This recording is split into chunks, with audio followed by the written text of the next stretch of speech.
Welcome to episode 49 of the BRASH Sports Podcast, brought to you by The Good Burner. Picture yourself in the kitchen about to cook something up on the stove. Now imagine using one of the 3 inferior burners when you only have one pot or pan to heat up. Can you envision anything worse? Not using The Good Burner is unnatural, unacceptable, and downright un-American. That's why the fine people at The Good Burner have been hard at work making sure every stove across this great land is equipped with one. So the next time you boil pasta, saute some veggies, or fry up a couple of eggs, make sure to use that Good Burner. And for this week only, you can enter promo code BRASH30 at checkout to save 20%. The Good Burner. Do we have to say it? It's the front right one, okay? All right, Brandon, we are back. Episode 2 of Season 3, episode 49. We have so much NFL to get into. What a crazy weekend of games. We knew week 1 would be fucking crazy, but I think it even blew our expectations out of the water. So we got a lot to get into, man. How are you doing? Wild week 1. A lot of twists and turns. Wild. A lot of absolute surprises. Not so much when it came to our pick'ems. You and I did predict that would be a complete and utter disaster, as it proved to be. Disaster. We'll try to work on that during our next pick'em pandemonium. But for now, it's episode 49.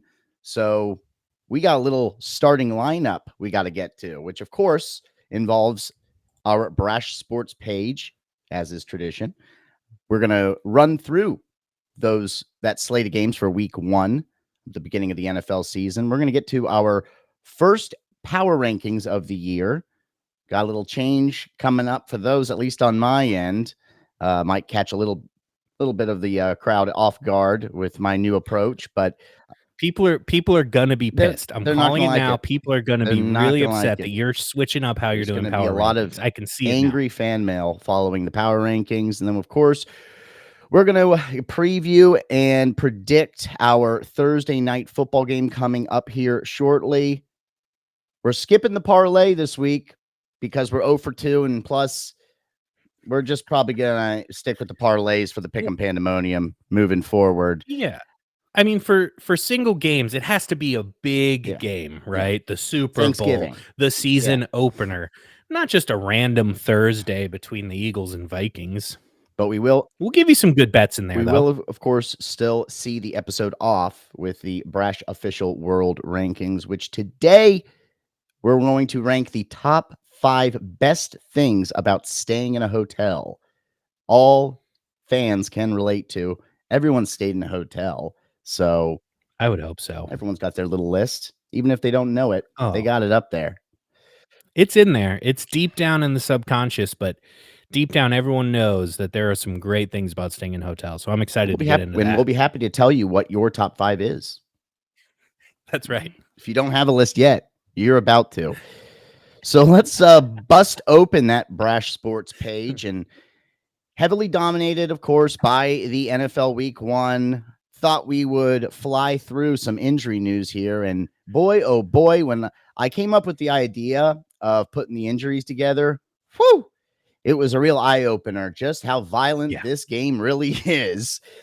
My goodness. We'll kick things off with the Baltimore Ravens, whose running back J.K. Dobbins unfortunately suffered a torn Achilles. He will be out for the season. That is his second season-ending injury on a Week 1 game in 3 years.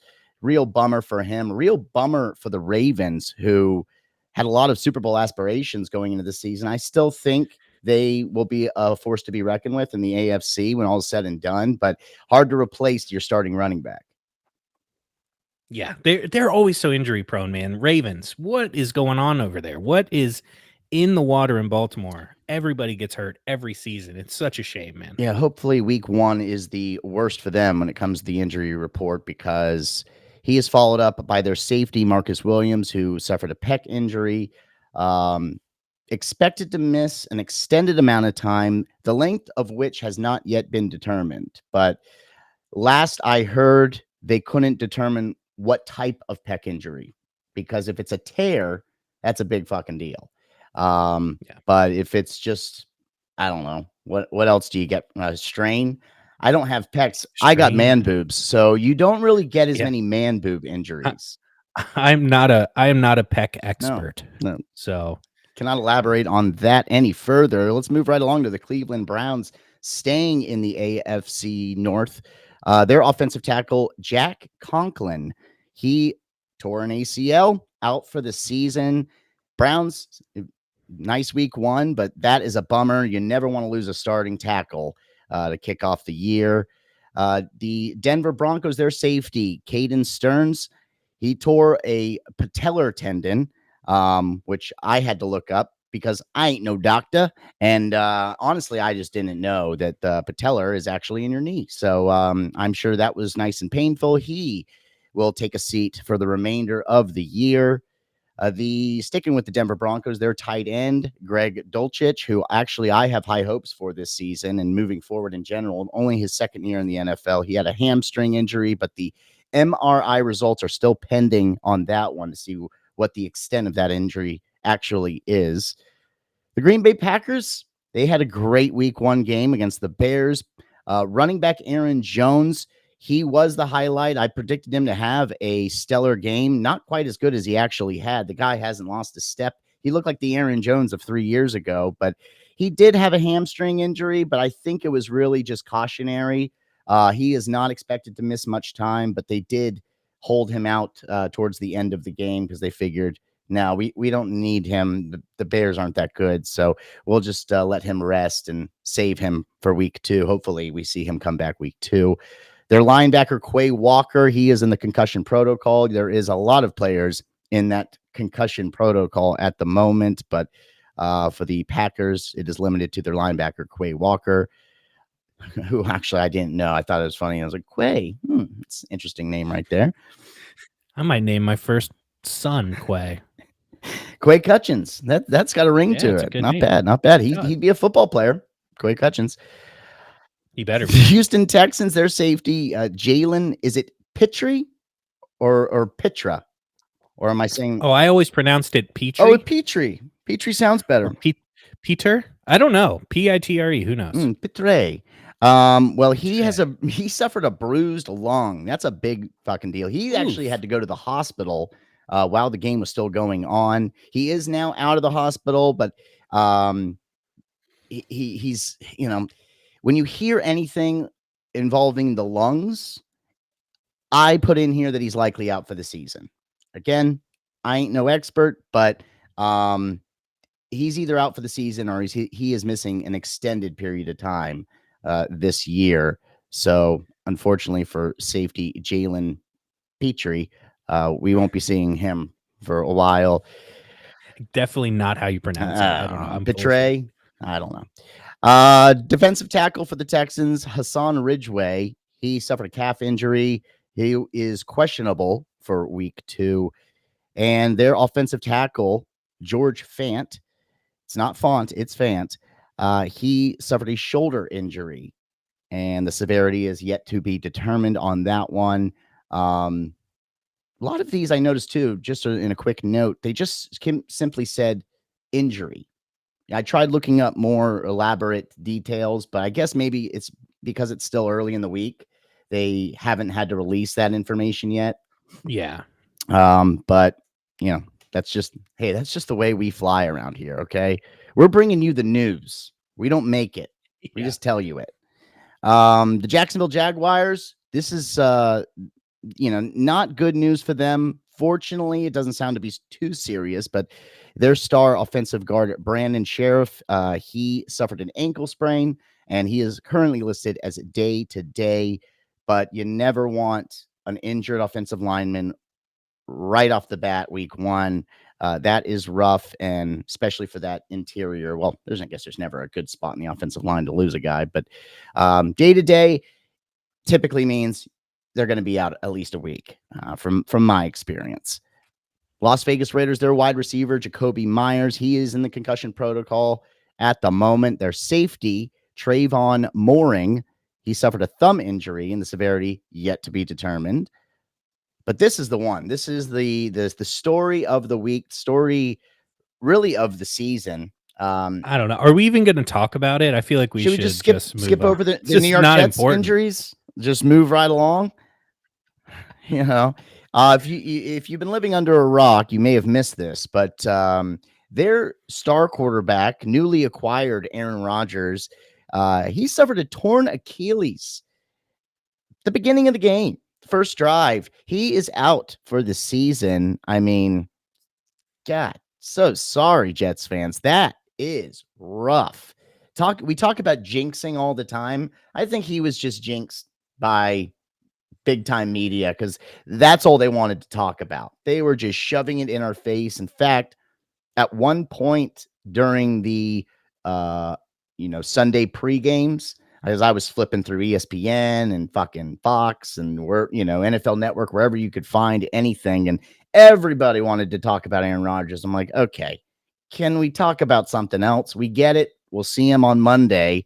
But for now, it's Sunday. Let's talk about the games today. But that was short-lived. He's out for the year. We'll see what the future holds for A-Rod, but torn Achilles at his age, not looking good. No. The Philadelphia Eagles, their linebacker, Nakobe Dean, he suffered a foot injury. He will be out, or is expected to be out, for several weeks. Pittsburgh Steelers, they had a few injuries of their own. Defensive end, DeMarvin Leal, as some may say. I say Leal. He suffered an elbow injury and is questionable at the moment for week 2, as is their star tight end, Pat Freiermuth. Freiermuth. I think Freiermuth, but Potato. yeah. He suffered a chest injury and he is questionable for week 2. Again, when the bruised chest, that's a scary one. They'll probably just, be cautious there and keep him out for next week's game, but we shall see. Is he a rookie or is this his second year? Second season, I think. Wide receiver for the Steelers, Deontay Johnson. He suffered a hamstring injury, and the severity also yet to be determined, so we do not know how much time, if any, he is expected to miss. For the Seattle Seahawks, offensive tackle Abraham Lucas, he suffered a knee injury. Also yet to be determined the extent and duration of his absence. The offensive tackle on the other side, Charles Cross, he suffered a toe injury, big old stinky toe injury. He's questionable at the moment for week 2. I expect him to give it a go. Toe injuries, these guys are tough as hell. Well, don't tell Michael Thomas that. Yeah, that's a good point. And finally, another wide receiver, or player rather, for the Seahawks, their wide receiver, Tyler Lockett. He is in concussion protocol. So that is the list that we put together. Probably missing quite a few because there's just a lot of injuries week to week in this sport. But those are the ones we felt worth mentioning in our Brash Sports page. So any quick thoughts there, Josh? You ready to move right along to the other single story we have for the sports page? Yeah, I don't know. It just seems like a lot of injuries, man. I know week 1s are probably tough, people getting back in the groove of things, but that's a lot. It's a girthy list right there. So I don't know. Speedy recovery is tall, man. We want healthy players for a better product. So hopefully everyone gets better soon. Yeah, hopefully by episode 50, that list is slimmed down quite a significant amount because I don't want it to get any longer.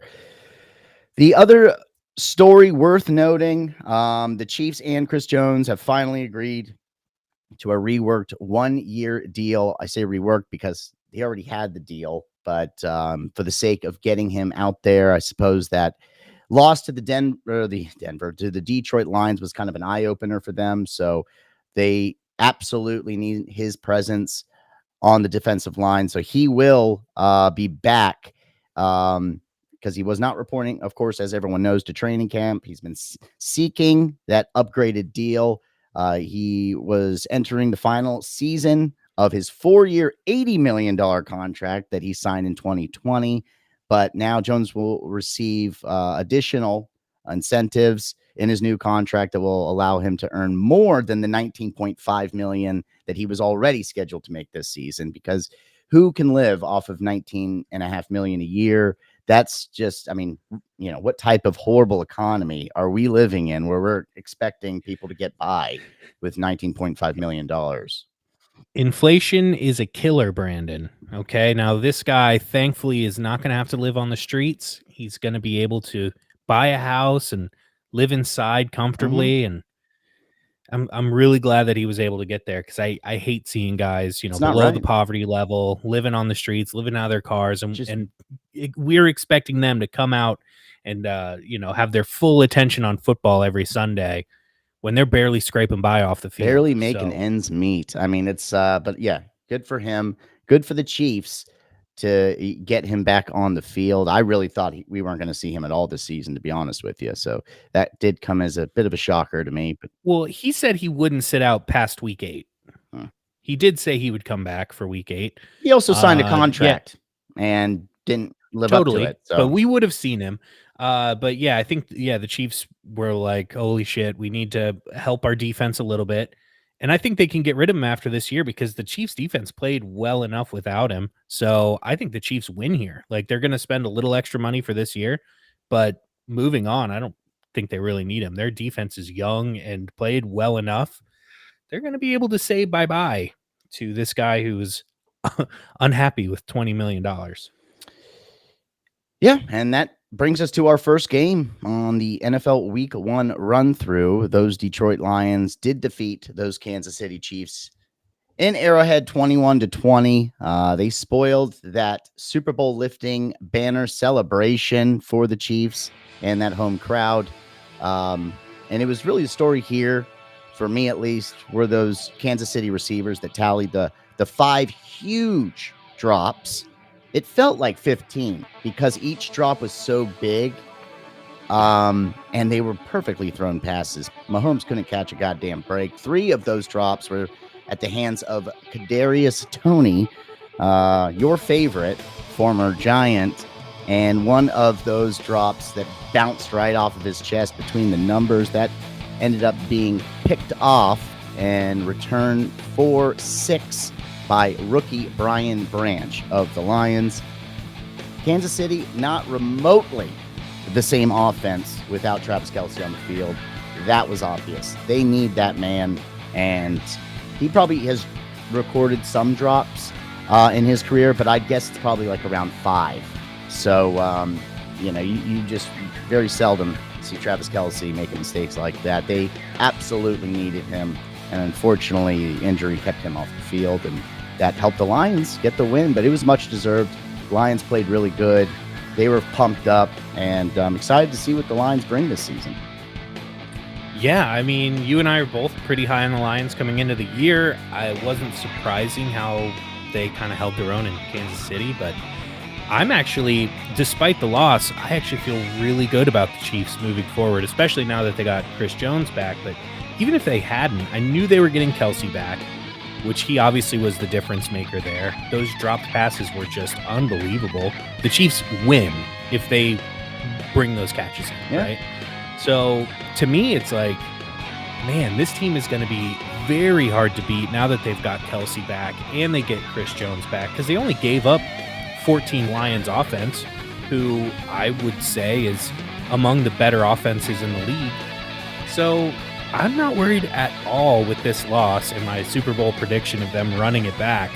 I think they're going to be an absolute force this year, despite the week 1 loss. It's funny. Actually, I'll make note of this.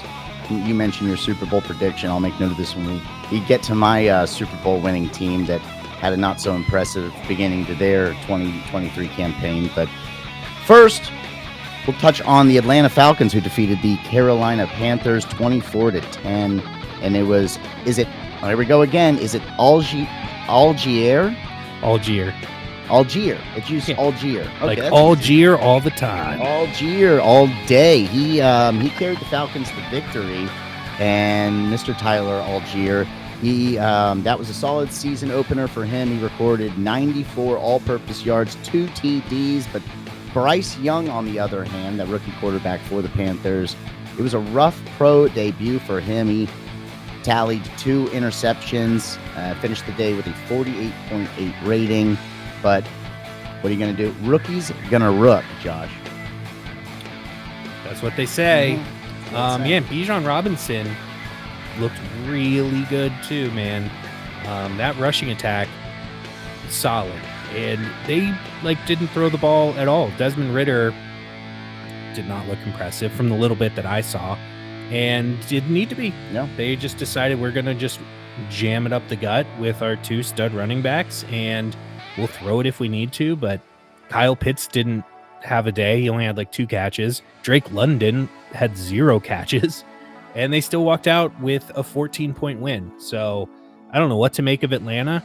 They clearly don't have that much faith in Desmond Ridder, but doesn't seem like they really need to in that weak-ass division. If they can just run the ball down your throat and hold teams to 10 points, they'll be all right. Yeah.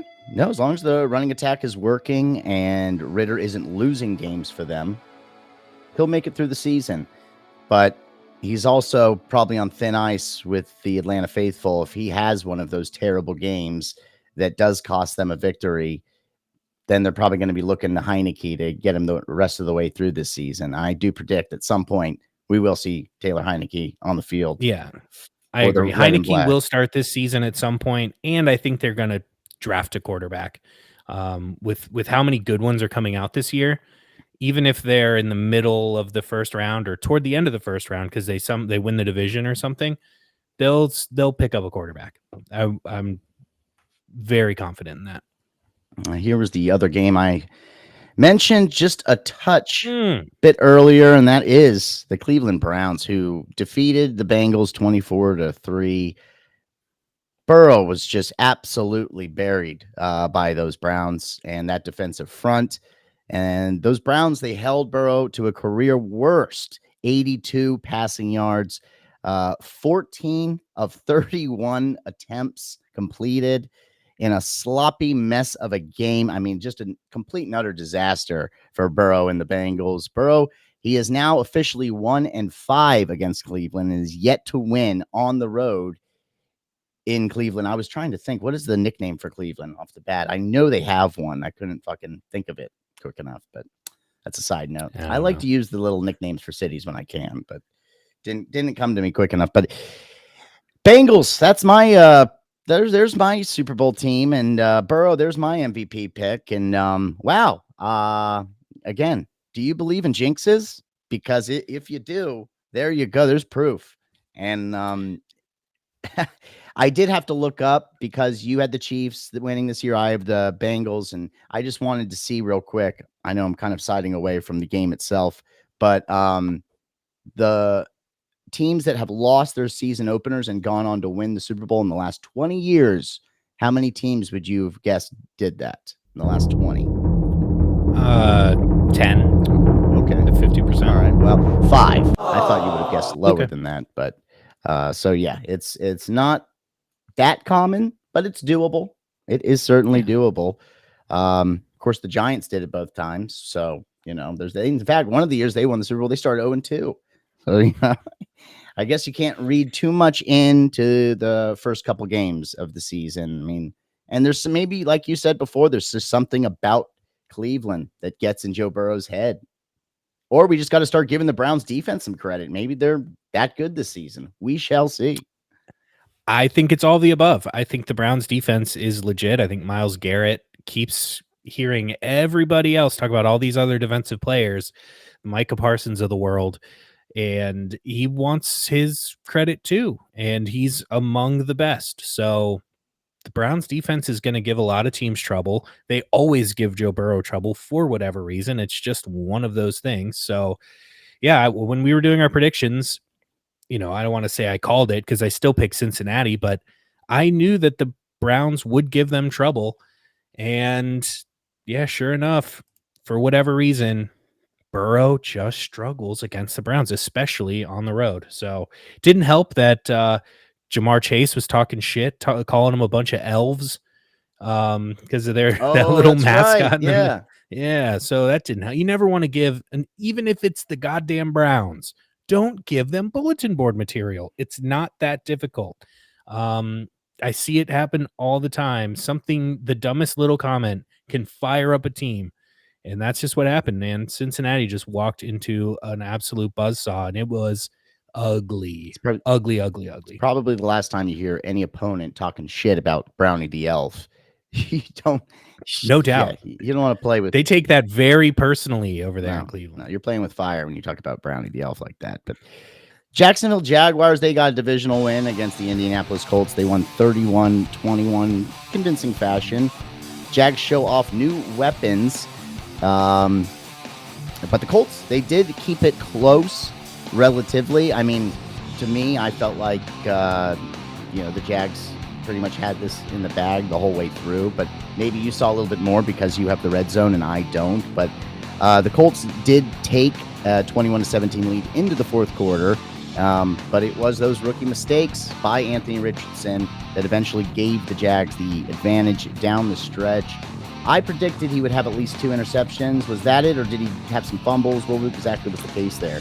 It was a fumble from what I remember. I think he threw an interception and he had a fumble in key moments. It's just, and eventually teams I think are going to figure him out. He's a really good dual threat. He actually made some impressive passes. I thought it would take him a lot longer to get the passing game going. Like maybe by week 4 or 5, he'd feel a little more comfortable, but he actually looked good throwing the ball and he could run really well. So I was actually very impressed with Anthony Richardson. The Jaguars really didn't have this one in the bag until the very end. So I don't know. Maybe they're sneaky this year, the Colts. I don't know. It could just be a weird week 1 thing. Again, divisional game on the road for Jacksonville, but Colts, man, Anthony Richardson could be a sneaky little guy. Yeah, and although you and I both have the Jags taking that division this year, it should be a tight race. That will be a competitive division, correct? I mean, I think it could be. I mean, if you had asked me before this game, I would say no, Jacksonville is going to walk all over all of these teams.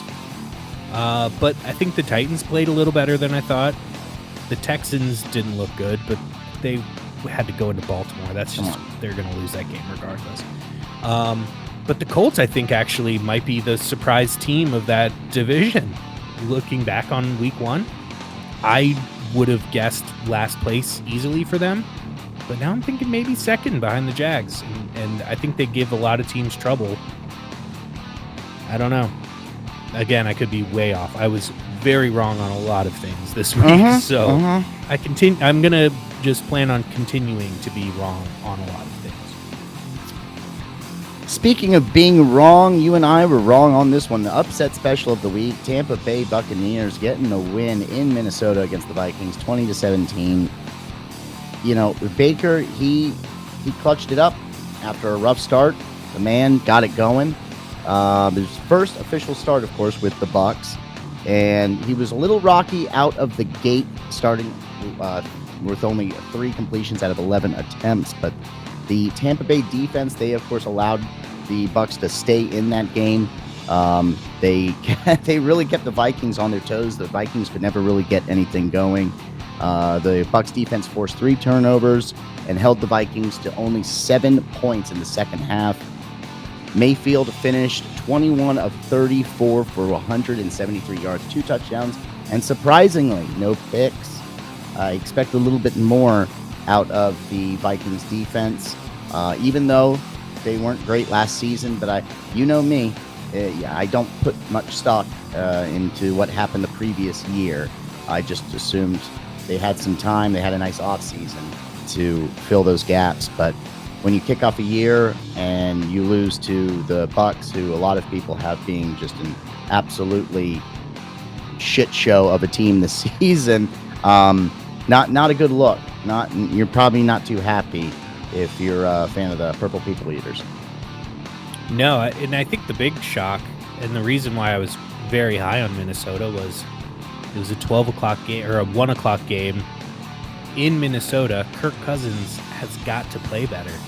I think he ended up putting up some numbers, but the turnovers absolutely killed them, and they couldn't get it done when it mattered in the fourth quarter. So Baker, they cut to that game a lot on the Red Zone channel, not a sponsor, but Baker was making like clutch throws, like it was I think maybe 3rd and 12 to seal the game, and he just rifled one to the outside for Chris Godwin. I mean, perfectly thrown ball when it mattered the most. Hey man, I don't know. It's hard for me to count any NFL team out because I think any given Sunday, right? That old chestnut. But I wasn't expecting anything from this Bucks team. I thought they would be a bottom feeder. I think the defense is way bit better than we are giving them credit for, and I think that their weapons are still among the better end of the NFL. I mean, Chris Godwin and Mike Evans are a powerful 1-2 combo at wide receiver. So, yeah, it's Baker throwing them the ball, but they're still there. They're still gonna, out jump and outrun many quarterback or cornerbacks this year.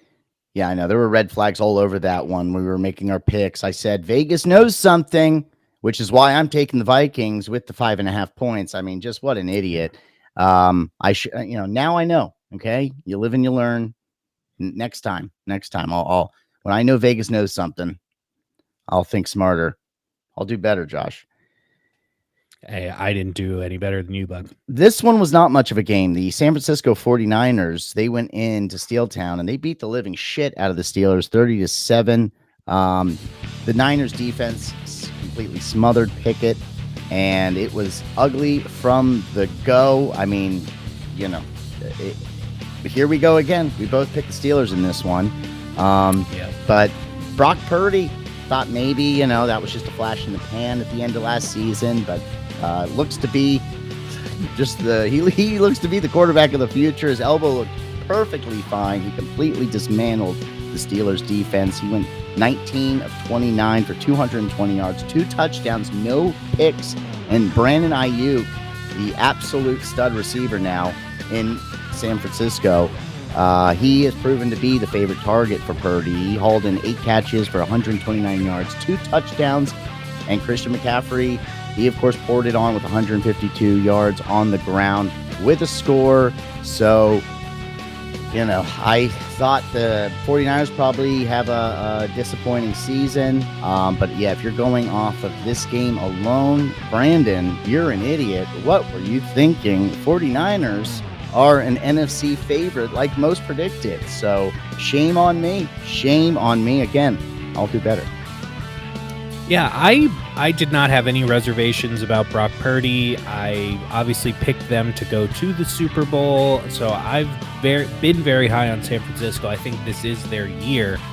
But I picked Pittsburgh because I figured West Coast team going to the East Coast against a Pittsburgh team that a lot of people were sleeping on. I thought their defense would show up. I thought it'd be kind of a low-scoring, just battle, clanging and banging in the trenches.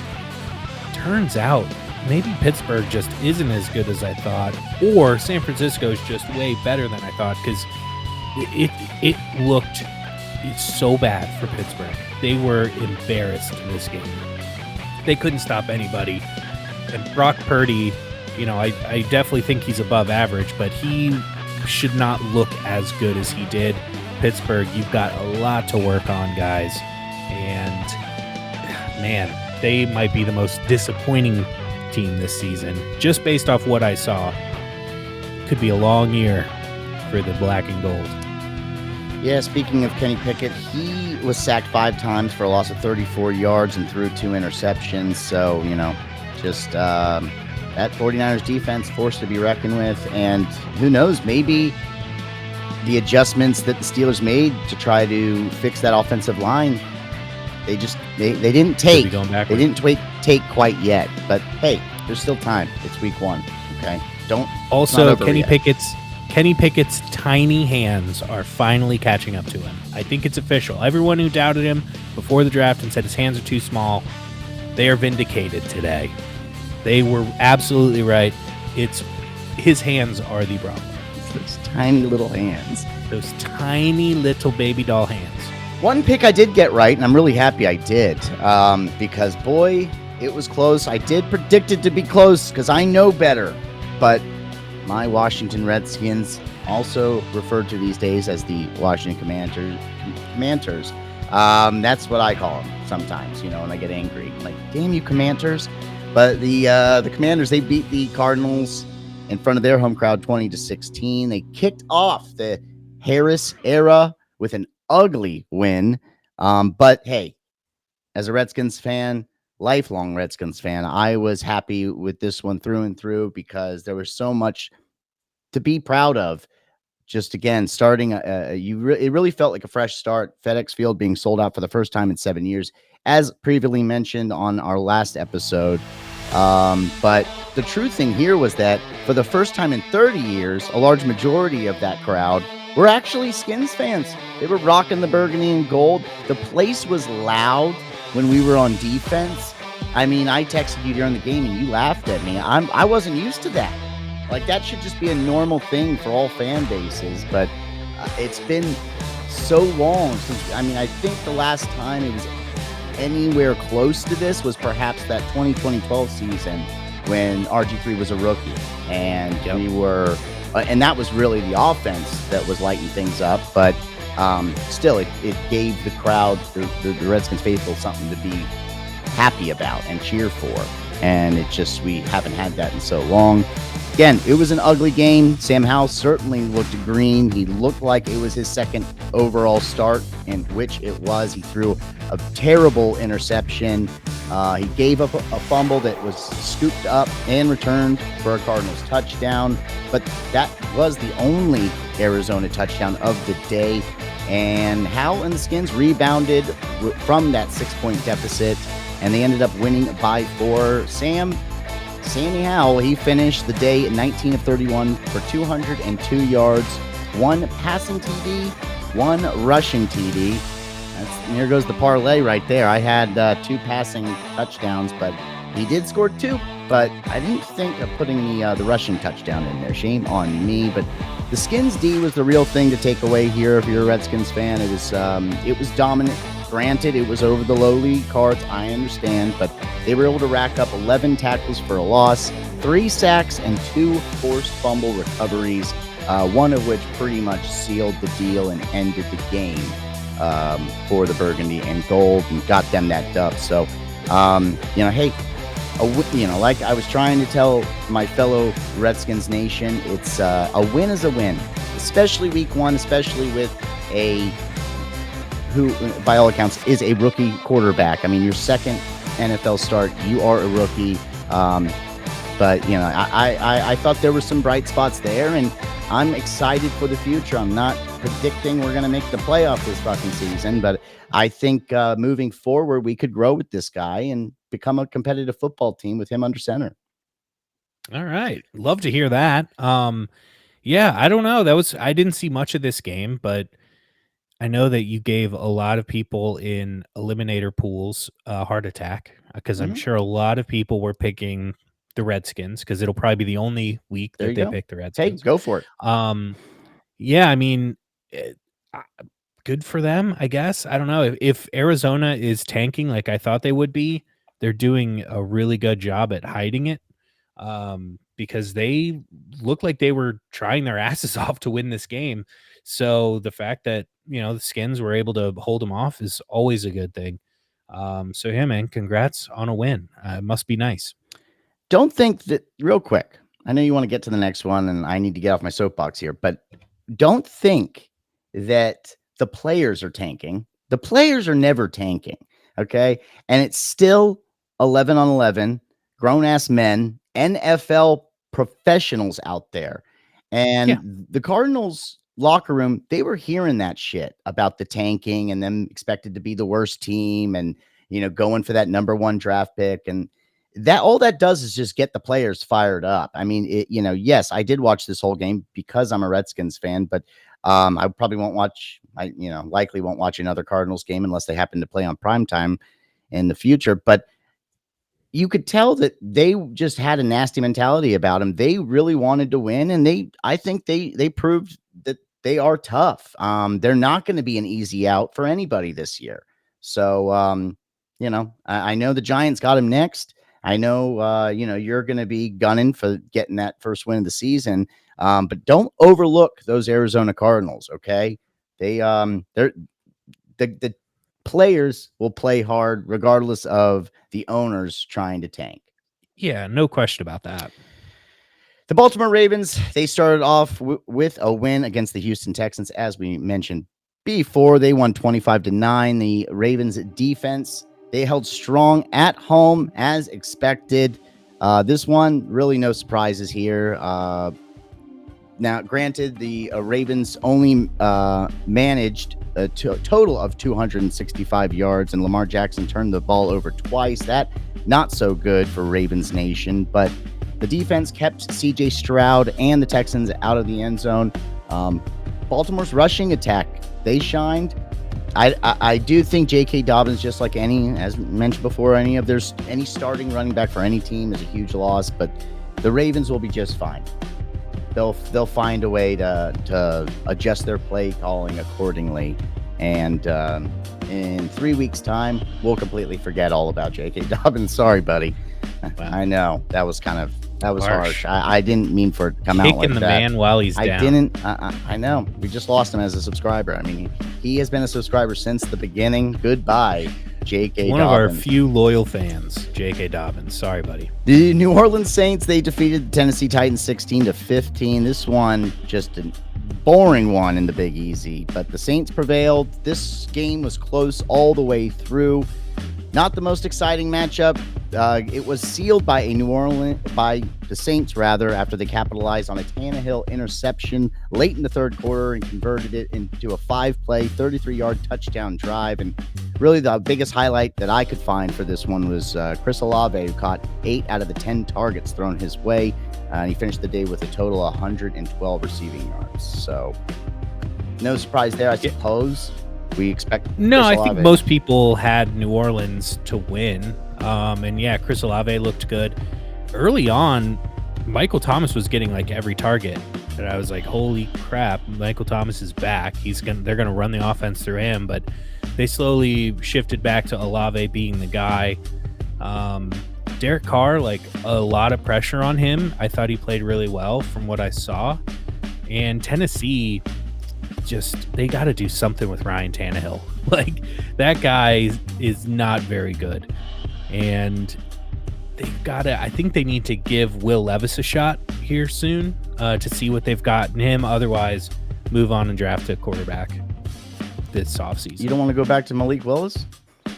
Oh, Malik Willis is done. I know. That was a many moons ago, I predicted Malik Willis would be a good quarterback in the NFL. I thought so too, man.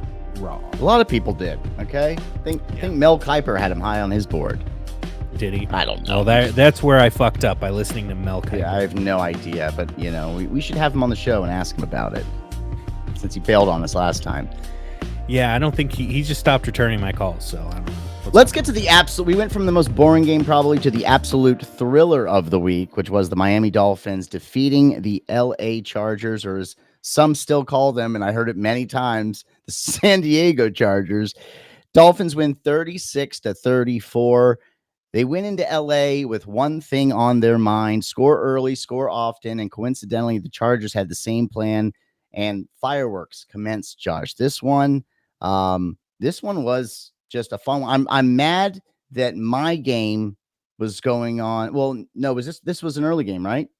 No, it was a 4 o'clock. Oh, it was a 4 o'clock. Well, either way, I didn't get this game. And I realized actually on Sunday that I do not have CBS. So I'm going to have to figure that out as the season goes on, because that's going to be hard to deal with. Damn you, Sling TV.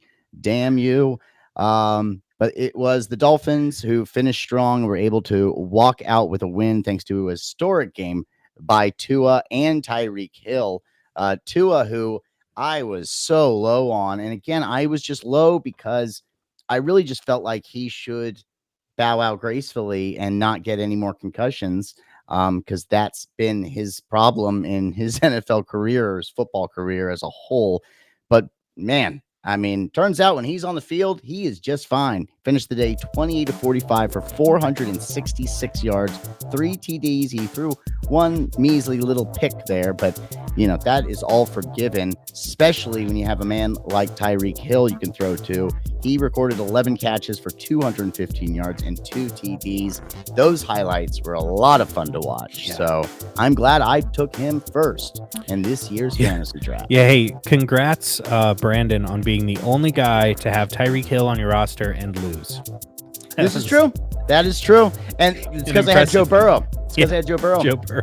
If Joe Burrow scored like 20 points, which I thought was a gimme every week for him, I would have pulled away with the win. But no, he had like, I think he had like three points or something like that. Yeah, that's tough. That's a tough way to take a loss, but that's fantasy for you. It's definitely the future's bright for your squad, I think. But no, this was an awesome game. And yeah, you and I both kind of share the same sentiment on Tua, is that, yeah, he's good when he's out there, but how long can he stay out there? Is he going to suffer another concussion? Because it's not going to take much for that guy to miss multiple games, if not end a career. So that's the only reason I've been kind of tiptoeing on the Dolphins this year. Otherwise, I love their team. I love their coaching.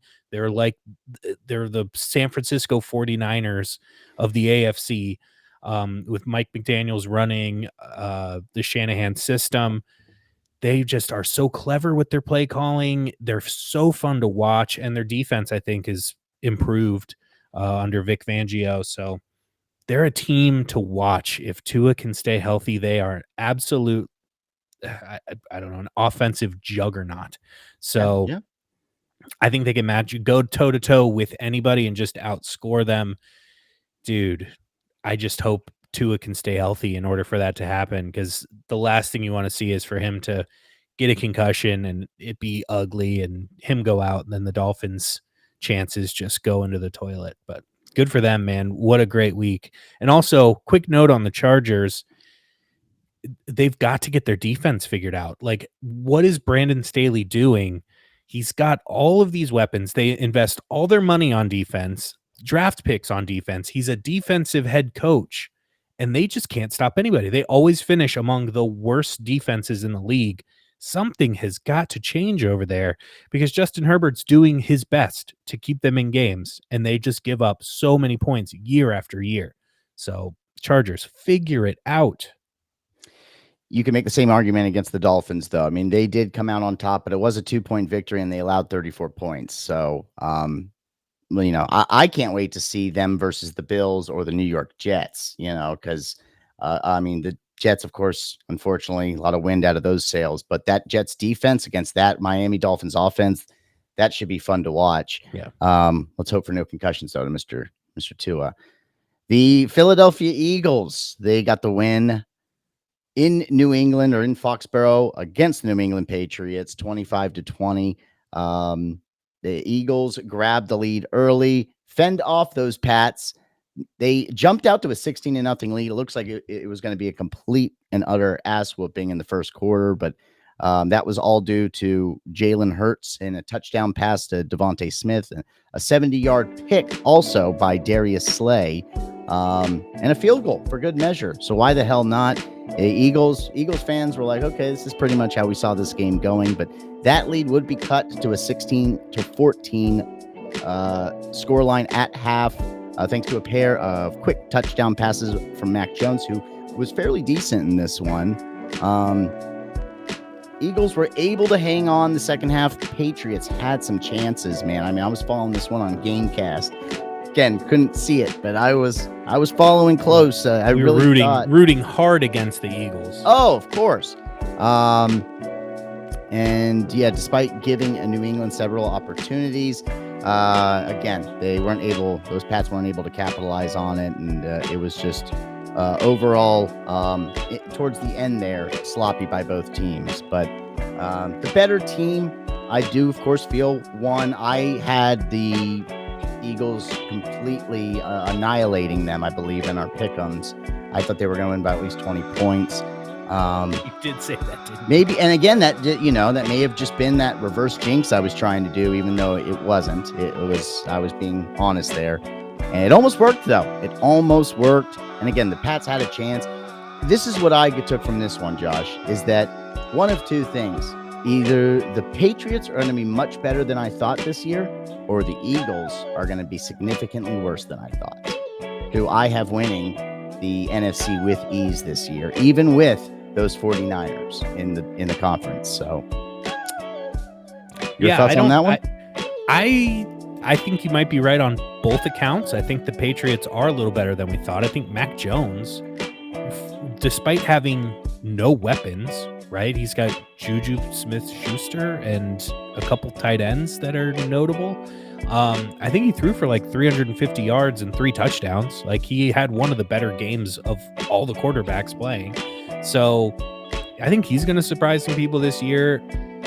Belichick's going to keep teams in games. Like, he's always going to have a decent enough defense. But Philly, I don't know. They were one of those teams that could afford to make mistakes and just overpower other teams. But it's a little alarming. I know it's not easy to go into New England and win, but they should have had this one in the bag, and they almost blew it. So I don't know. I would throw up a couple caution flags for Philly.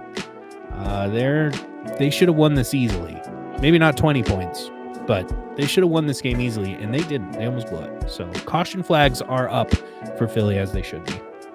And there I go, contradicting myself from something I said roughly 5 minutes ago about not overreacting to the first game of the season. Damn it. No, that's what we did. That game, I am. Just that game alone. Here's one that's easy to overreact to. The LA Rams. They went into Seattle.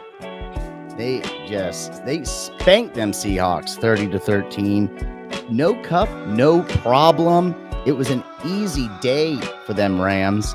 An absolute shocker for all betting purposes. I did have the Rams as having a bounce back season, but I did pick the Seahawks to get the dub here, but mostly because it's hard to go in Seattle and get the win. But the Rams, they made it look easy.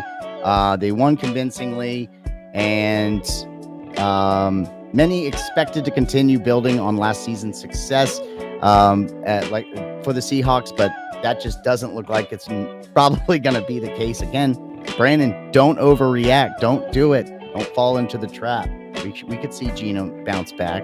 But Stafford, he looked like the old Super Bowl winning quarterback that we all know and love. And he finished the day with 334 yards without Cooper Kupp on the field.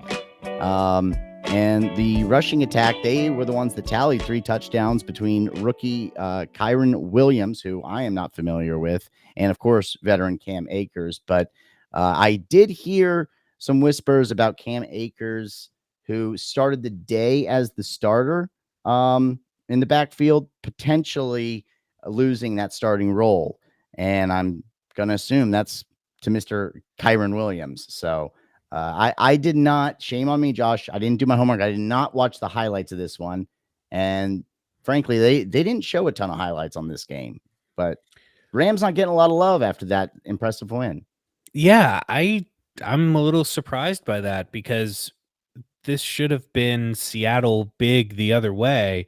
And the Rams, I believe, held them scoreless in the second half. Like, I think it was 13-7 at halftime, and then the Rams just blew them out in the second half, which, if you're Seattle, is just unacceptable at home. They went to the playoffs last year. There were such high hopes coming in, and the Rams just dismantled them. Matt Stafford looked really good. They were jumping back and forth to this game, and every time they did, Stafford was well protected, which I thought would be a huge issue. I thought their offensive line would have him scrambling for his life, which is not his game at all. He likes a nice clean pocket, and if he has time to throw, he'll find guys, but I didn't think that would be an option. It sure as shit was, and he just diced them up, man. These like unknown wide receivers. Tutu Atwell is a guy that I think he was throwing to. Like, who the fuck is that? I picked him up on one of my fantasy teams. Oh, good for you. Got a little Tutu. Yeah, I mean, he could be a huge threat until Cooper Kupp gets back. Hopefully Cooper Kupp gets back. So, yeah, the Rams, man, that was, to me, the shocker of the week. I was very confident in Seattle taking care of the Rams, and the Rams took it the other way and just fucked them up. So good for them. I don't know. Are the Rams a threat in the NFC? I don't know. I'm an idiot. I had horrible picks this week, so maybe. And yeah, if we're overreacting, then I say yes. But man, this one just absolutely shook me because I was not expecting it at all.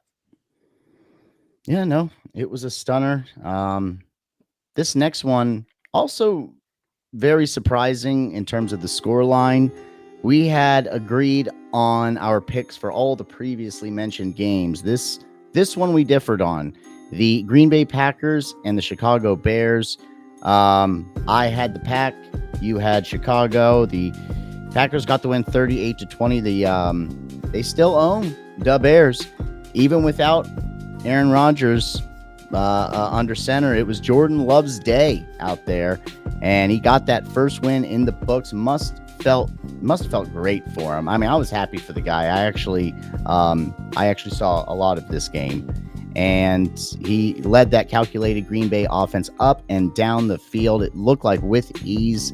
The Bears lost their 11th game in a row going back to last season with Justin Fields under center, and he just continues to struggle. It's a tough place to be if you're a Chicago Bears fan.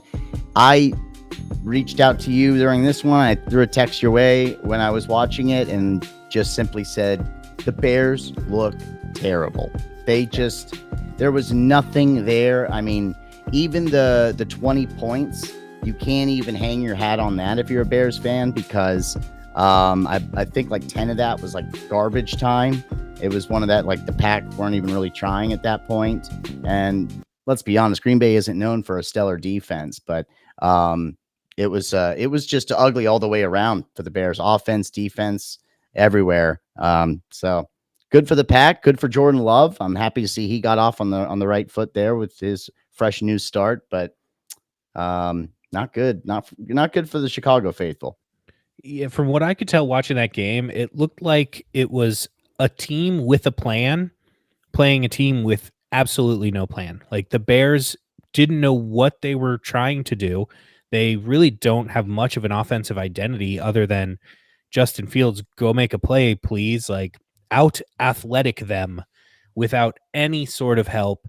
Um, Very weird game. I picked the Bears in this one. I thought that they were going to figure it out in the offseason and put together a good game plan to help this young man out, because he's very gifted, right? He's got a ton of talent, but they just cannot get anything together for him. So I thought with the new weapons and a little time to put something together that they'd be able to be competitive, but they just weren't.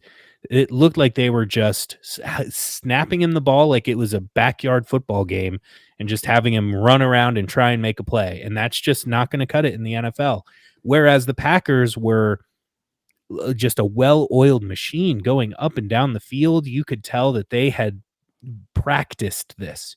And Jordan Love had a lot of time to, he got his reps in and executed perfectly. So good for them and good for the Packers. They're a sneaky playoff team potential, and the Bears could wind up with another high draft pick after, I think they only won 3 games last year or something.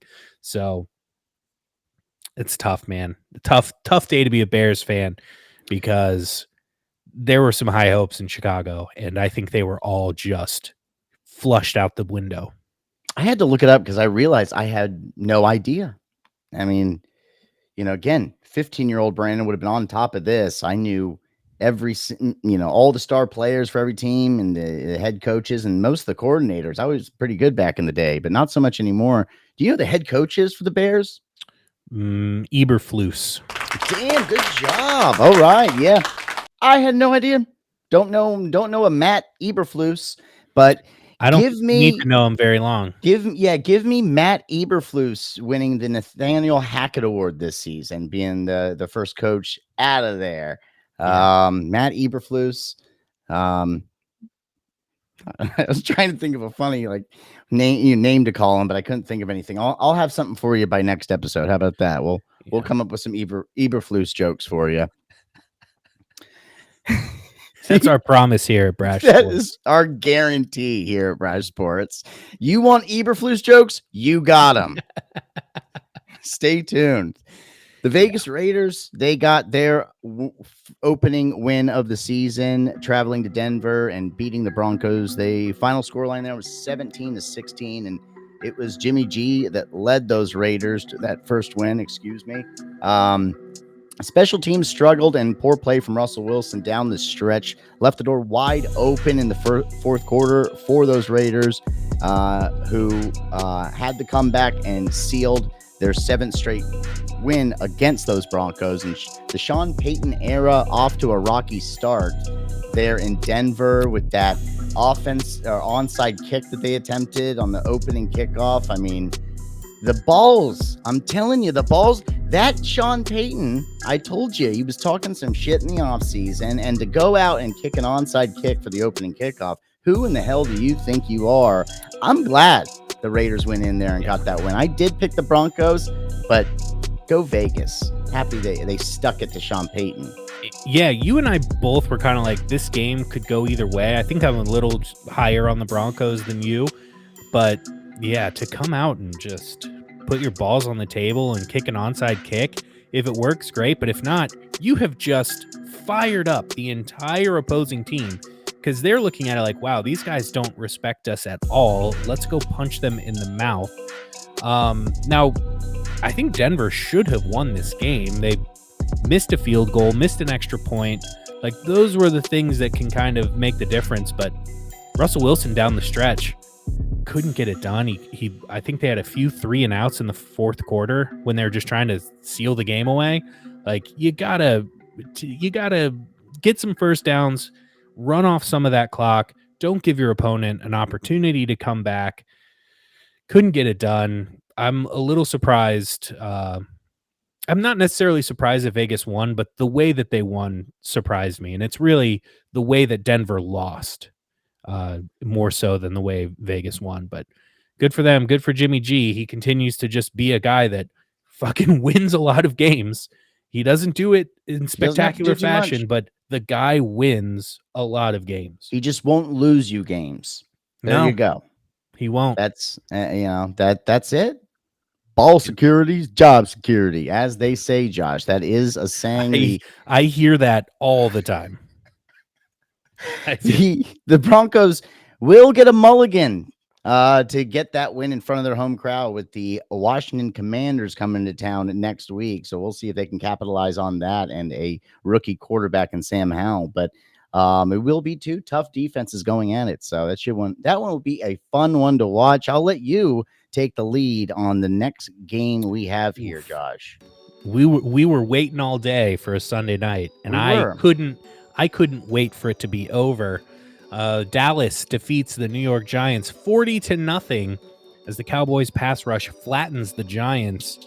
The Dallas defense shined through the rain at Meadowlands Sunday night, holding the Giants to 171 total yards of offense.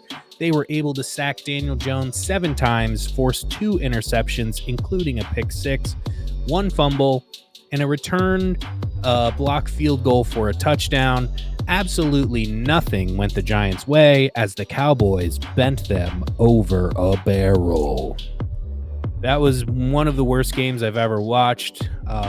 It was up there with the 2000 Super Bowl against the Ravens that they just annihilated us.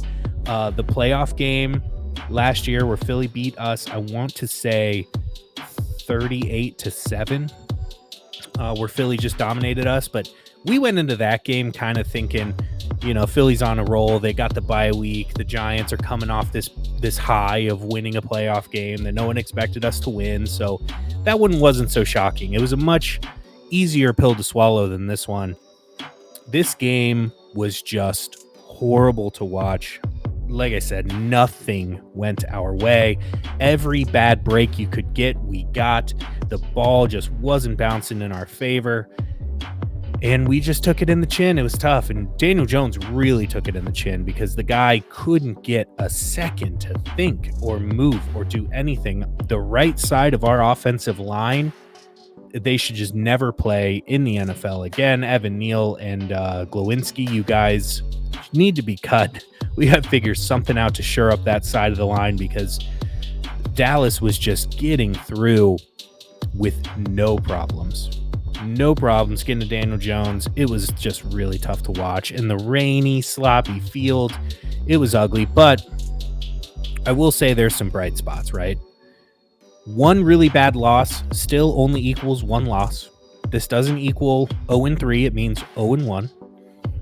The Giants' opening drive, we went right down the field. We took it to Dallas and took it down to the 8-yard line until we got a false start penalty, a botched snap, probably mostly because of the rain, and then that blocked field goal, which ended up being like, a 10-point swing or a 14-point swing, depending on how you want to look at it, right? Like, we're expecting to get a field goal, and then they run it back the other way. I mean, who knows? If that series goes a different way, it could have looked like a much different game. But you could tell that the entire Giants team was deflated after that blocked field goal run back. And, dude, just every bad break we could have gotten, we got. And it was just tough to watch. I was ready for it to be, and I watched every second of it, by the way. I was ready for it to be over. It was not a fun night of football. Again, can't get any worse. So no. that's just the best. No, we can only go up from here. There you go. You got the worst game out of the way, week 1. God, hopefully. Again, if it's not by week, what did I say? By week 6, nobody will fucking remember this shit. So, yeah. I mean, unless the Cowboys are just beating everybody 40-0 or 35-0, then of course we will never forget it. But, we'll see. We'll see if this was just, one of those games where everything was going right for the Cowboys and wrong for the Giants. And the Cowboys are hopefully brought back down to earth, because there I go again. I had the Cowboys having a very disappointing season. Brandon, there you go with the jinxing. I think we both had them missing the playoffs. And to me, they look like a playoff team. They look like possibly the best defense in the league. Again, overreaction, but that pass rush is insane. They have so many guys that can overpower your guys. It's very dangerous. And Dan Quinn, like, he just never gets enough credit as a defensive coordinator. He was just on point. You could tell every time they showed him in the booth. I mean, he could have fucking had a cigarette lit. Like, he was so calm, cool, collected. He doesn't have to do much. He has 4 guys on the D line. There you go. Go get him. And then a couple ball hawks in the secondary for when your quarterback is on his ass throwing the ball, trying to make something happen. They're going to go get it. So they're more dangerous than you and I gave them credit for. Absolutely. Let's move right along to the last game of week 1. And what a way to end the first week of the NFL season. Monday night, the Jets got the win 22-16. Aaron Rodgers went down, but those Jets, they were still able to win in dramatic fashion. The Rodgers era, as previously mentioned, short-lived in New York, only lasted 4 plays, but Breece Hall and that stout defense were able to put the team on their shoulders and deliver the overtime victory in front of that home crowd. It was the biggest highlight, of course, other than the Rodgers injury, was Xavier Gipson returning a punt, 65 yards for the game-winning touchdown, of course, in overtime. And it felt like an emotional win for them. Again, only the first game of the season, but there was just so much going on. They were showing the crowd, and they just looked absolutely deflated, as any fan would be, of course, who would bring in, a future Hall of Fame quarterback, and then they only last 4 plays before tearing their Achilles. But Breece Hall, he looks fully healed from his injury he suffered last year. He tallied 127 yards on only 10 carries and 1 20-yard reception to boot. So welcome back, Breece Hall. Jets defense, outstanding. They are going to be a force to be reckoned with. Granted, they stay healthy, but it's going to be tough with Zach Wilson leading the charge for the rest of the way. He still looked like Zach Wilson when they brought him in. He didn't look like much had changed there. So they're going to have to make some big adjustments if they're going to try to find a way to give that offense a chance of scoring some more points, because I think they got a little lucky with Josh Allen also just not being good. He tried to do a little bit too much. Yeah, I mean, I that's have a what it few felt like. thoughts here. One, I think that's who Josh Allen is. And I think we're going to see a lot of that this year. I'm pretty sure he led the NFL in turnovers last year. I wouldn't be surprised if he does again. It's something about that connection he had with Brian Dable, who's obviously with the Giants now. He cleaned those things up. Josh Allen as a rookie, very sloppy, bad mechanics, a lot of turnovers. Josh Allen now, bad mechanically, a lot of turnovers. The missing piece is that Brian Dable element that kind of wrangled him in and turned him into, nobody would argue, a top 3 quarterback in the league. I don't know if that's the case right now. He needs to tighten it up. And Zach Wilson, dude, I know you're listening right now. One, I'm happy you're back. He's the MILF hunter. He needs all the recognition in the world for that. Just don't fuck it up, man. You've got an unbelievable rushing attack. You've got an unbelievable defense. You've got Garrett Wilson, who made the catch of the week, right? That was unbelievable. You've got a guy that can do that. Just don't force turnovers. Just take care of the ball. Let your defense do its thing. Let your running backs guide you to the promised land. If you can't do that, you cannot cut it in this league. You've got everything you need around you. And I think it actually benefits them because their offensive line is probably the only weakness on the team. And he's a guy who can move around easily. Like, he's so talented, man. When I watch him play, he looks like he has all the potential in the world.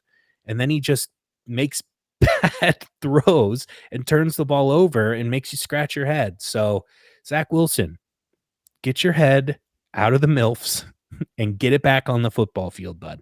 Because they can be all right with him, but I wouldn't be surprised if they go sign a veteran who's chilling on the couch. Obviously not Tom Brady. That some were speculating Tom Brady coming back, but I think like a Carson Wentz or something, or I don't know what Teddy Bridgewater's up to nowadays, but if they had a Teddy Bridgewater, they'd be great. But yeah, I don't know who they can get, but I wouldn't be surprised if they go find a veteran quarterback that can come in case Zach Wilson really starts shitting it away. But yeah, man, I called this game, dude. I really did. And I think that's who the Bills are this year.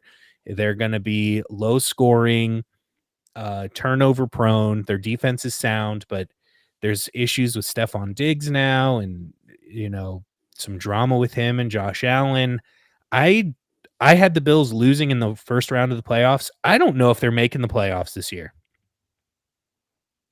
Again, I think the Jets are a top 2 or 3 defense in the NFL. Yeah. I don't think Josh Allen will throw 4 interceptions every single game. I think he'll have a bounce back week next week and moving forward. I'm still confident in the Bills. That game did not sway my confidence in them whatsoever. I just think anyone's going to have a difficult time against that defense, but it's not going to get any easier for Zach Wilson as they head to Dallas next week. So watch your ass. That's Zach. Watch your tough. ass. Yeah. And there you have it. The first 16 games in the books. NFL season. It's up and running. We are in the thick of things. So now we're going to go ahead and bust out our power rankings for the first time this season. I refer to them as the NFL Week 2 power rankings because there are power rankings moving in to Week 2. And let me just start off by saying, unlike previous years where my power rankings are simply just ignoring what happened the week prior and just looking at the teams that you have on paper, that's how I would do it before. And I believe 99.9% of people, that's how they approach their power rankings. Me, on the other hand, I'm changing things up. I'm going to be a little bit more unorthodox here. I decided this season, I'm pretending that this is the first NFL season ever. I'm simply going off of what we have seen this year.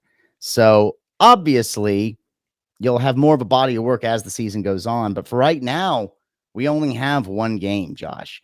Yeah. So with that one game, my power rankings are going to be significantly different than yours and are going to once again upset a lot of fans. So Who you got as your number 5? And real quick, I think you wanted to toss something in there before you get started. Well, one, I don't think they'll be that different. I think there will be some differences, but I bet at the top we're pretty much the same.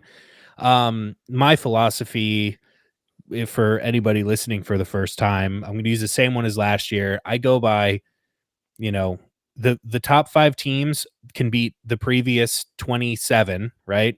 And then as you go on, it's what team can beat who, right? And who do I have the most confidence? If it was played on a neutral field, if they matched up, who could beat who? So that's kind of where I stand. And in my number 5 spot, I have got the Dallas Cowboys because I think they could beat the other 27 teams in the league that are not in my top 5. They looked very good. I was wrong about them. I'm sorry. Their defense is insanely good, and Dak Prescott is good enough with the weapons they have. So Dallas is in my 5 spot. You are not going to like my top 5, Josh, at all. Tell you that right now. My number 5 spot, I got the Jacksonville Jaguars at number 5 of my first power rankings of the season. That, again, the body of work from the previous game, and I just think they have a steady offense, a steady defense. They're a confident team, young quarterback. They got the dub, and I strongly believe they will be a force to be reckoned with all season, but that did not play into this top 5 for my week 2 power rankings, but I felt confident putting them there heading into week 2. Oh, definitely. And they're probably like number 6 for me. Like if I didn't do 6 through 32, but they're somewhere between 6 and 10 easily. They're a very good team. So I do not hate that at all. At number 4, the next team up that I think would beat the Cowboys on a neutral field if they played tomorrow would be the Philadelphia Eagles. I take everything into account from last season. I take the roster into account, the quarterback, their weapons, everything. The Eagles are still a very strong team, despite almost losing to New England. I think that was a tough game, rainy game on the road in New England, which is always a tough place to go play. I'm not going to take too much of that into account, so give me the Eagles at number 4. Number 4. Here comes the shocker. Here come the emails. But don't worry, Cindy at BRASHSports.com does not work anymore, so we won't get the big flood of angry emails. I think I know after this one. Number 4, Josh. I get the LA Rams at number 4. That's right. Your Super Bowl champs from only 2 seasons ago. I think they were just so overly impressive, getting the win in Seattle. Their offense currently number 3 in yards gained. Again, it was the fashion in which they won, the opponent, where they won, difficult place to play, and they just had that sense of resilience about them. They look like they're on a mission. So give me the Rams at the number 4 spot. So I got 5 Jags, 4 Rams. Okay, I did not see that coming. There you go. But yeah, okay, cool. I have nothing to say to that other than it's a good thing that we can update these every single week. In my 3 spot is my only 0-1 team, and that is the defending champs, the Kansas City Chiefs. I think that they could beat the Cowboys, Eagles, or anybody else in the league. They still have the best football player on the planet, Patrick Mahomes. They're getting Kelsey back. They're getting Chris Jones back. They will be fine. I'm not worried about them at all. Sucks they dropped one to Detroit, but moving forward, I have no issues being very high on them. Kansas City in the 3 spot. Yeah, well, oh my God, I love how different this is. Again, this is one of the reasons I took this new approach, because I knew it wouldn't be the same old. Otherwise, just no point in doing the segment. But my number 3 going into week 2, the Miami Dolphins. They were just overly impressive. They proved me wrong. They're such a fun offense to watch, and let's be honest, that's what the NFL is all about.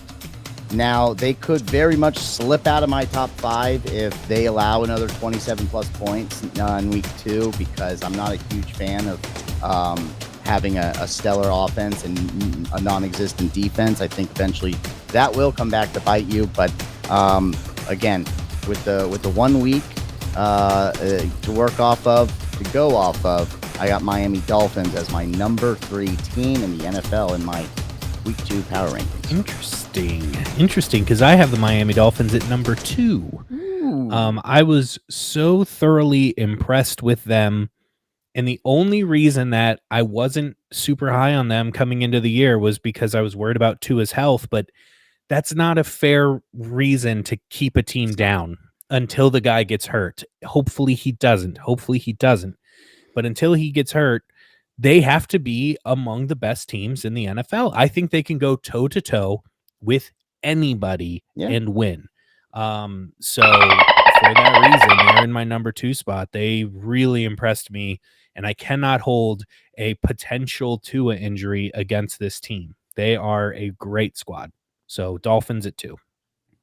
They better tighten up that defense, though. That does I'm not have. Vic Fangio is a great coordinator. They've got players. Yeah. They had to go into Los Angeles from Miami, going back in time. I'm and not the Chargers are going to have an awesome Chargers are loaded themselves. Yeah. So. Yeah. Number 2, I think you will like this one. Number 2, I have the San Francisco 49ers. I have back-to-back teams that shoved it in my face in week 1, using Brash Sports as that bulletin material, which is the reason we do what we do, to inspire NFL players to get off their lazy millionaire asses and go out there and perform and prove us wrong. And the 49ers, they did. Kyle Shanahan did. And there's really not much more to say. I had them getting upset by the Pittsburgh Steelers week 1. I felt really confident with the Steelers being in front of the black and yellow in Pittsburgh. And again, just so wrong. 49ers are most likely looking like a team that's going to be hanging tight in my top 5 for the entirety of the season. We'll see. They could lay an egg next week, but after that week 1 performance, I am not predicting it. Full prediction. So yeah, give me the 49ers at my number 2. So Jags number 5, Rams number 4, Dolphins 3, 49ers at number 2. I think you know where this is going. Yeah, I mean, my number 1 should be pretty self-evident, but in my 5 spot, Eagles, 4 Chiefs, 5 Cowboys, 4 Eagles, 3 Chiefs, 2 Dolphins, and number 1, the San Francisco 49ers. They just looked unbelievable. I had the Pittsburgh Steelers winning as well, and they really shocked me, but they looked so good. And Brock Purdy convinced me that he is a starter in this league, and I don't think you have to be great in order to lead that offense down the field and put up tons of points, and their defense is going to keep them in every game that they're in, regardless of how their offense is doing. So I think on a neutral field, they could beat any team in the league easily. Maybe not easily, but they have a shot with every single team. I think they would win. I would pick them to win against any team. So the 49ers, they're the number 1 team in my mind in the power rankings. And it goes without saying who my number 1 is, as much as this pains me to say. I do have, hopefully for the last time in my life, the Dallas Cowboys at number 1. We'll be going into week 2. And again, just going off of the one game, it was the dominant fashion in which they won in every aspect. Offense, defense, special teams. I mean, all over the place. They were just absolutely stellar. And my top 3 are teams that I wasn't high on going into this season, and they went out there and just were clicking and firing on all cylinders. So, again, hopefully this is the only time I have the Dallas Cowboys at number 1 slot. But so there you have it. Cowboys 1, 49ers 2, Dolphins 3, Rams 4. That's probably the biggest shocker. And then the Jaguars at 5. We'll see how much that changes going into week 3. Based on your list, I'm surprised you don't have the Browns in there. after shellacking the Bengals 24-3. I would think that you'd have them over the Jaguars, who almost lost to the Indianapolis Colts. No, you're right. But again, I think again, pains me to say this. I think the Cowboys are significantly better than the Cleveland Browns. Yeah, but Really, what about the Jags? Like, you can't have the Browns should be in your 5 spot, right? yeah. You know what? Maybe it's just because you're right. You're right. No, you're absolutely right. I am just very, very low on the Browns offense. Yeah. That's really what it boils down to.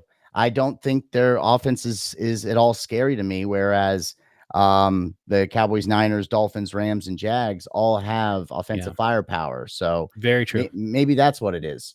But if that Browns defense is that good, if they play like they did week 1 against every single team this season, then yeah, I will be wiping some egg off the top of my head because and they'll find their way into my top 5. Don't you worry. Again, week to week, Yeah. the more you have to work off of, they could work their way in there. If they win their first 3 games in dominant fashion, you'll see them in my top 5. Don't you worry. Yeah, no, I like the way you're doing it. And I'm glad we're taking opposite approaches to our power rankings to kind of spice it up a little bit. So nicely done. All right. Well, we got to do it. We have to do it because it is our episode before a Thursday night football game, which pretty much every episode will be. We have to. We are being absolutely forced. have to. We didn't want to. We're doing this ourselves in protest. Thursday night football.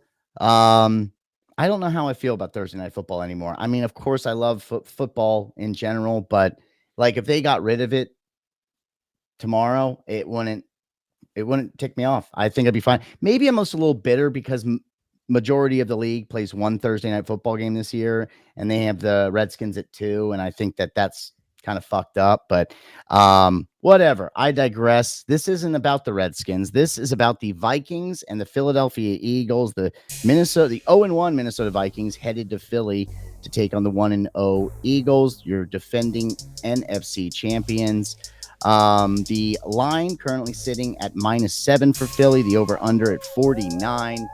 And I did put some quick rankings in here in terms of yards per game. The Vikings are currently sitting at 6th with, again, just one game to go off of. They had that game of a total gain of 369 yards. The Eagles at 24th. Again, you'd expect a little bit more out of them at 251 yards in their season opener. Points per game. At the moment, Vikings are tied for 27th, allowing scoring 17 points against the Bucs. The Eagles, they scored 25, so they're sitting at 8th in the NFL. Yards allowed per game.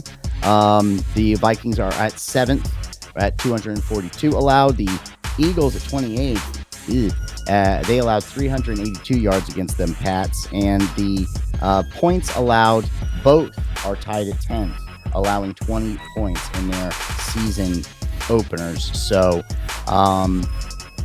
there you have it. That's really the breakdown. The Vikings, of course, coming into this week had the more disappointing opener. They were at home. They let their home crowd down by losing to a team that everybody thought that they should beat. But maybe we just simply, again, underestimated that Tampa defense, that defensive front. But the Eagles, they looked like they were going to run away from the Pats there, let the Pats back into it. It was a close game at the end. The Eagles still got the win. It took me a while, actually, to be honest with you, who I was going to go with in this one. But the more I look at my scoreline, the more confident I feel. Okay. Yeah, this is a very hard one to pick. I went back and forth a lot as well. I think the Vikings have more to play for. I think they're going to be a little more fired up. But then again, you have Kirk Cousins in primetime. Hasn't exactly been stellar throughout his career. And anytime you go into Philly, it's a gauntlet. They're going to put you through it. They're still a very good team, regardless of their performance on the road in New England. So this was a tough one to pick. The lines are very tight. I think Philly probably wins by about a touchdown, but it could go either way. The over under 49, I love that line. It feels right. Good. So gambling wise, I'm probably gonna tease that line down like Philly -1 and then under like 56. Because I will be betting this game. I have to. It's in my blood. And I made a killing Monday night with that Jets win. I had the money line. I had the under. Oh, everything. After getting absolutely shellacked Sunday night, Monday night, big bounce back. Now I got some money in the account, and I'm going to hammer it on that teaser that I just threw out there. But yeah, this is a very tough one to predict. I think it's a close game. But ultimately, I do have the Eagles winning, and I've got the final score at 24-20. All right. Yeah, I think Philly looks like the Philly of last year in this game. It is their home opener. It is prime time. Yeah, sure, it's a short turnaround. It's a short turnaround for the Vikings too, and I have the Eagles getting the win, covering that 7 points. I have the Eagles winning 29-19, which is a total of 48. So that would be the under, but I will not be putting any money on this one because, again, I think this one could easily go either way. I could be completely wrong, and perhaps the Eagles are not the Eagles of last year, and they have a lot of things they need to work out, and it's the Vikings that want to make up for that disappointing week one. But I guess overall, a lot of it too was that the Vikings were so underwhelming that I just don't see them bouncing back going to Philly on a short week. So give me the Eagles 29-19 at home.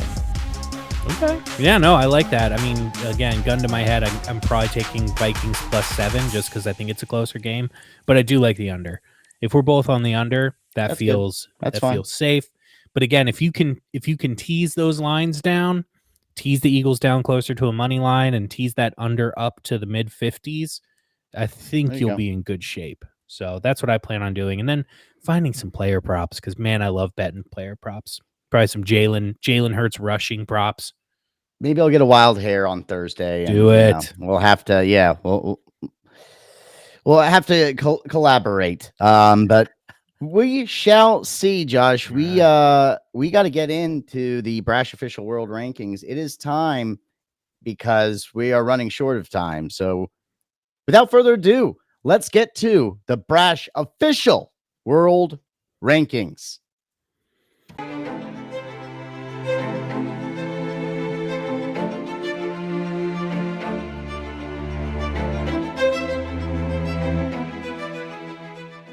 All right.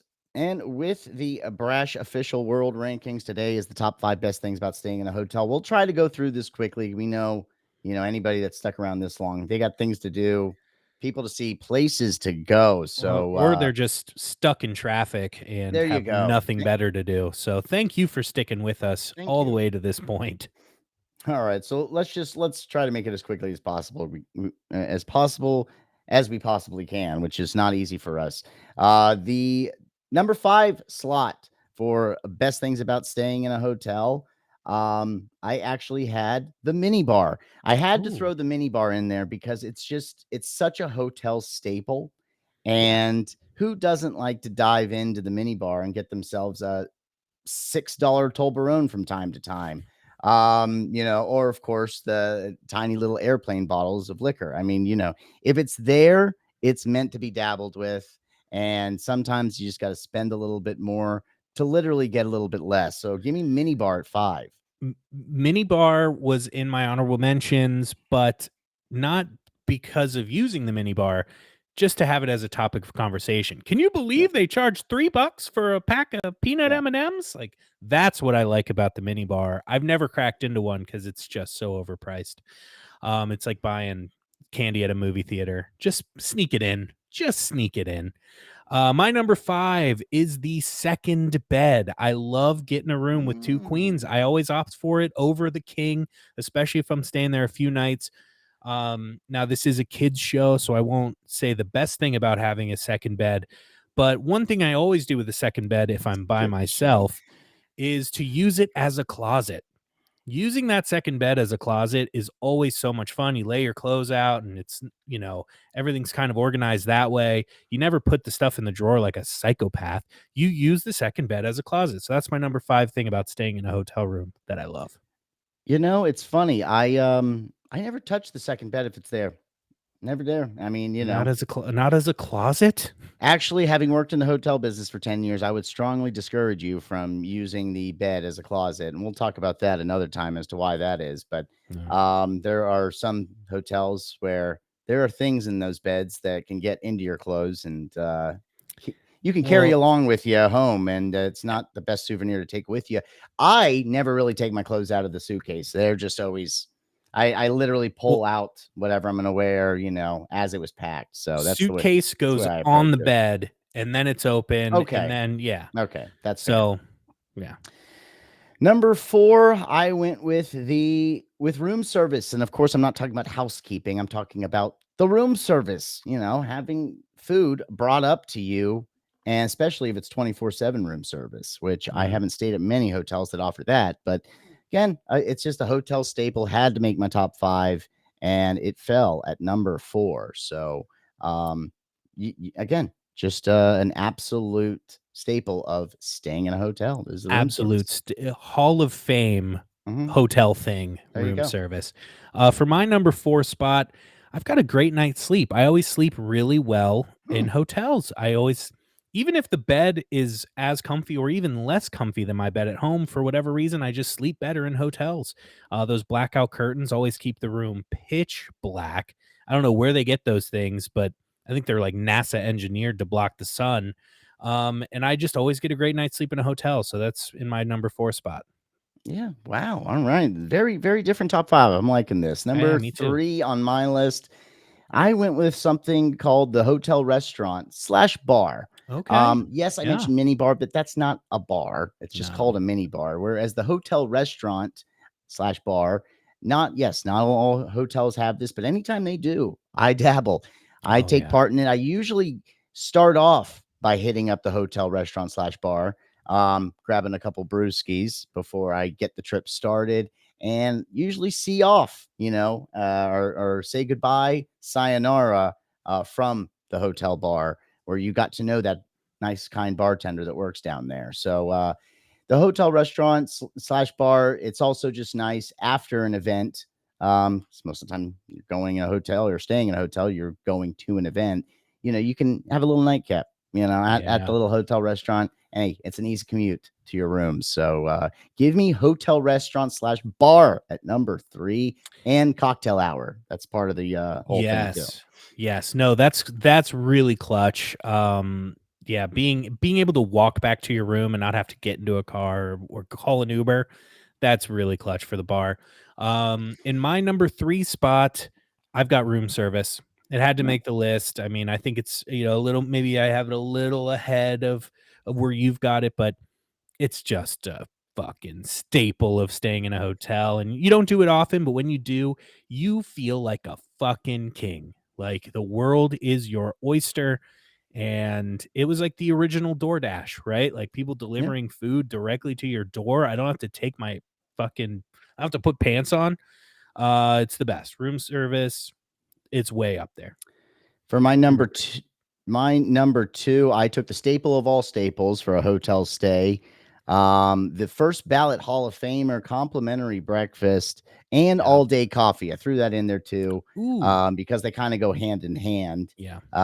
But yeah, that complimentary breakfast, I mean, again, who doesn't wanna take part in the complimentary breakfast when you're staying in a hotel that offers it? Unless you're a complete psycho, you will go down, see if they, what they got cooking down there. Is somebody making omelets? Do they have a waffle maker? Just, sip your coffee, take a look. Make sure you get down there early. I'm a big fan of trying to get down there before all the measly little kids want to go down there and cough and sneeze all over everything because I Yeah. don't like that. If you sleep in, X-nay on the complimentary breakfast pay, but I do like complimentary breakfast as my number 2 slot. Yeah, it's it's interesting because yes, it is a Hall of Famer. It deserves to be on the list.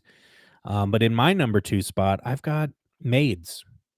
Having maids, Yeah. it just cleaning up your room, especially if you're in a longer stay, because the room's gonna be nice and clean when you get back. Um, i- if you're if you're there for like 7 days, which I've had to do many a time. I used to travel a lot for work. So having maids come in and tidy up your shit is always a nice thing. A nice made bed, getting the trash out of there. If again, it feels like you're a king because you're like, I didn't clean this. Who cleaned this? Someone did it for me. I didn't have to do it myself. It's just a nice perk of something that you don't have to do that you normally have to do at home. That's why it's so high on my list, because it's just one of the very special things about being in a hotel. Yeah, it's funny. I guess again, my experience of working in the hotel industry as long as I did, I don't that didn't make my list at all. I can understand why. Of course it would. That is a big part. But when I stay at a hotel, I'm cleaning as I go. Like I'm very careful about how I leave my room. And I have to be staying there at least like 3 or 4 nights to even need housekeeping service. Because again, having worked in the industry, I like to, not have them waste their time making my fucking bed. I don't give a shit. True. Yeah, if I'm there a day or 2, the do not disturb stays There on, you go. but usually longer, and again, when you're leaving the room, right, it's nice to not have to make a bed behind yourself or whatever. So yeah, number one, this is probably going to come as a curveball to you. It might be a cop out, but number one for me is just the excitement of being on the trip and not Oh, being at home. It's just the different atmosphere because 9 times out of 10, when you're staying at a hotel, you're there for an event, and you're just excited for the overall event and. Um, being in a different city or a different area that you're not familiar with, and so that's kind of it's that giddiness that you get when you get to the hotel, settle down, and you're thinking about the trip ahead or event ahead. That's my number one. That's really the first thing that comes to mind when I think about best things about staying in a hotel. that is true. I mean, yes, I totally agree. The vibes are always so high at a hotel, especially for a vacation, but I don't know. I guess I conflate hotels with having to go on business trips and shit. Like that's what I Yeah, always like. I'm in a still conference be fun sometimes and if you go to like totally, yeah, because it feels like you're moving into a new apartment or something, and it's yeah, like, oh, I'm rich now. I can get big food deal. delivered to Yeah, me. yeah, I of have maids course. cleaning up after me. Yeah, whatever. But no, that's 100% true. The vibes are just different in a hotel versus like if you stay in an Airbnb. It doesn't feel the same. It does not hit the same. When you're in a hotel, it feels like major league. Um, so I love that at the number one spot for you. My number one thing, the best thing about staying in a hotel is walking into the room and cranking the AC down as low as it That's possibly true. goes. That's First true. thing, the first thing you I do knew I before forgot you something. even Yeah. take your shoes off or set your bag It's wherever, an ice box. oh, you crank that thing down because you know you're not paying for it. No. It is the best thing about a hotel. The first thing I do, the maids come in after me and need a parka.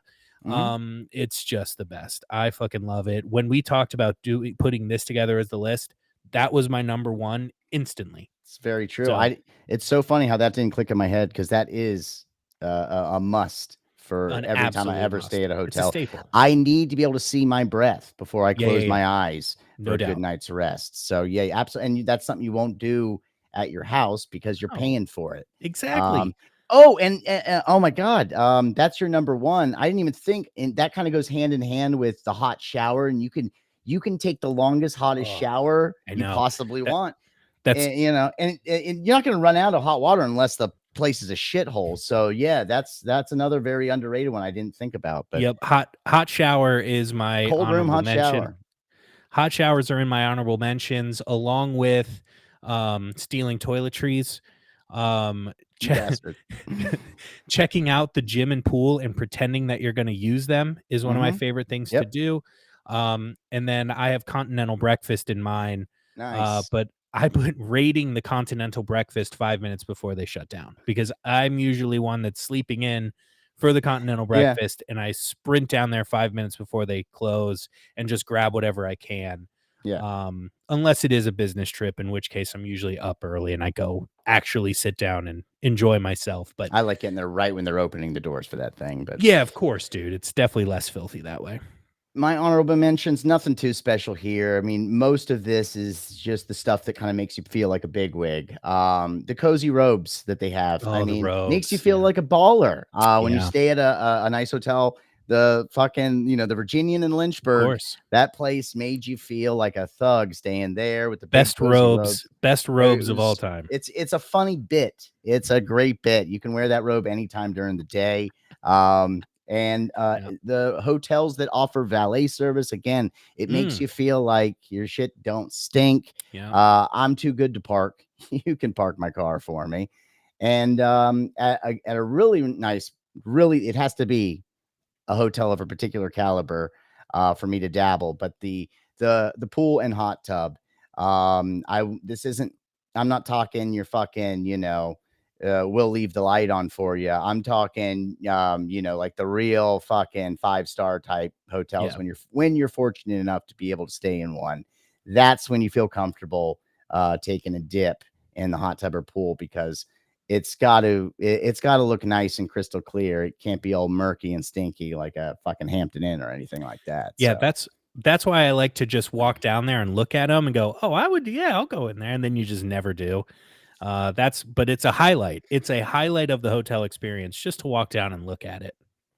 well, there you have it. There is our Brash official world rankings for top 5 best things about staying in a hotel, and very different top 5 there. But For the first hey, time ever.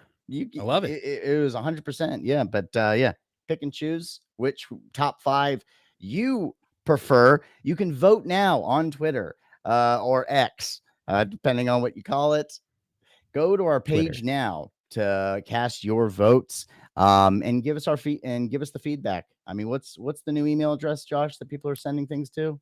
Oh, yeah, I don't know. Cindy's just reroutes to mine, so you can still send it to Oh, okay. Cindy I didn't know at that. brashsports.com. It'll reroute automatically to my inbox. So yeah, you can do that, but just know that these are the official world rankings, and there's really nothing you can do about it. Nope. No, our opinions are your opinions. And with that, we are done. That's the longest episode we've ever recorded in our entirety. So, woo! Maybe we'll get 3 views on this one for people that want to stick around for the 2 hours of Brash. But Yep. for those that did, thank you very much. We will see you for our Pick'em Pandemonium coming up in less than a week, getting ready for the rest of week 2. I will talk to you later, my friend. It's been fun as always. All right, buddy. Have a good night. See you later. Later, man.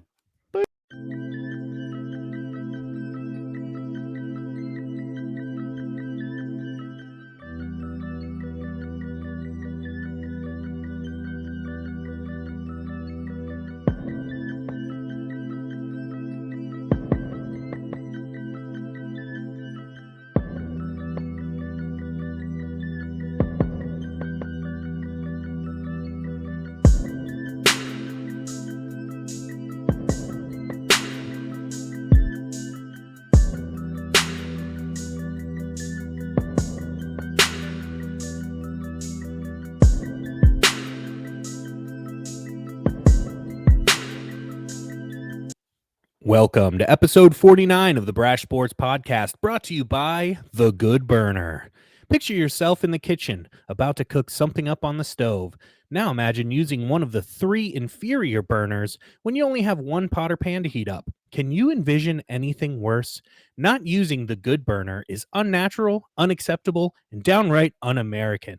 That's why the fine people at The Good Burner have been hard at work making sure every stove across the country is equipped with one. So the next time you boil pasta, saute some veggies, or fry up a couple of eggs, make sure to use that Good Burner. And for this week only, you can enter promo code BRASH30 at checkout to save 20%. The Good Burger. Damn it. I was like, how is he not accidentally saying Good Burger? Like, I would have said Good Burger The right Good away. Burger. Sorry, buddy. Fuck. That sucks. Now it's going to be in my head too. God damn it. Good burner, good burner, good burner, good burner. Good burner, good burner. Welcome to Good Burner, home of the good burner. Can I take your Can I order? burn your order? What? Don't do that. Fuck. All right, here we go again.